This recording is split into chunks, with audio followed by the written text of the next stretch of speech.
Chances are when this show is over, you will check your friends' Facebook updates and peruse the latest headlines on Facebook's newsfeed. Well, now the social media giant is making a push to root out fake news and better manage the journalism on those feeds.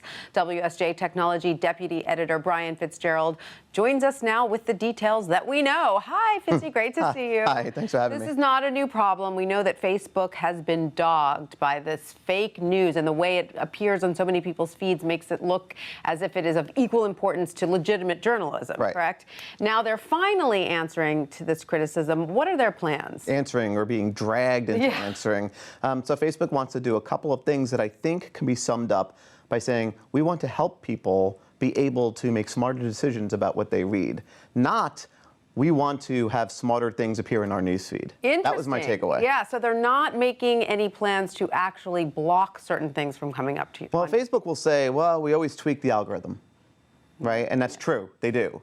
But the core issue of either fake news or misinformation or abusive content appearing in a newsfeed, Facebook's efforts announced today are not a big swing at that. No, so they're saying we want to educate you, the user, so that you can better figure out what's real. So the onus is no longer on us. Right. We're a technology platform, and we just serve content, and we will help you decide whether that content is correct or appropriate. Right. Which just seems like a big dance. It does. It does. And so how is it planning to do this? Okay, well, it's going to do a couple of steps, and I should say that this is better than nothing, right? And Facebook is trying here. They're trying to stick to their core mission of being a technology platform, not an editor. But they are trying to take some steps, and those steps involve investing in research and in an ad campaign about news literacy, and they're going to provide some financial grants to news literacy organizations and to news organizations. And they're partnering with a few, correct? Like the News Literacy Project? Right. So, it's just like this big embrace bear hug. I call them frenemies, the newspapers and Facebook. So they want to partner with some newspapers to bring them into the development process earlier. So, the news feed is a product. Right. You can call it a newspaper if you want. And it is filled with content, stories from newspapers and from news outlets. And so it wants to partner with these outlets, bring them in earlier to help direct what it should look like, the kind of content that should appear there. So they will ask these outlets then opinions about what should appear?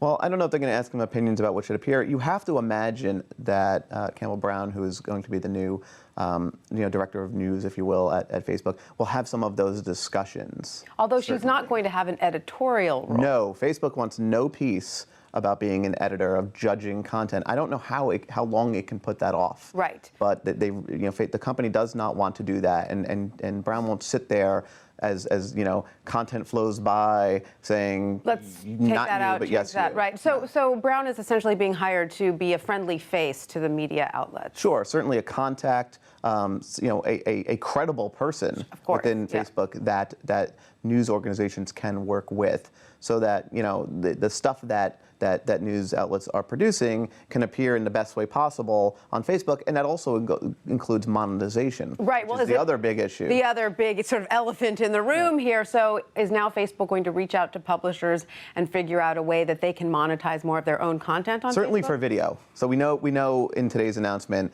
video was stressed as an area there where Facebook wants to help with monetization, and we know Facebook has been taking steps to basically generate more revenue from videos that appear on Facebook, including it's a jargony term, but it's called mid-roll ads. So you're watching a video, and then midway through the video, an ad appears for a certain amount of time, and then you go back to the video. How appropriate, as so many people are actually watching our show on Facebook right now. Right. Brian, we need the money. We need the money, that's right. Brian, thank you so much for coming to talk to us. Thanks for having me.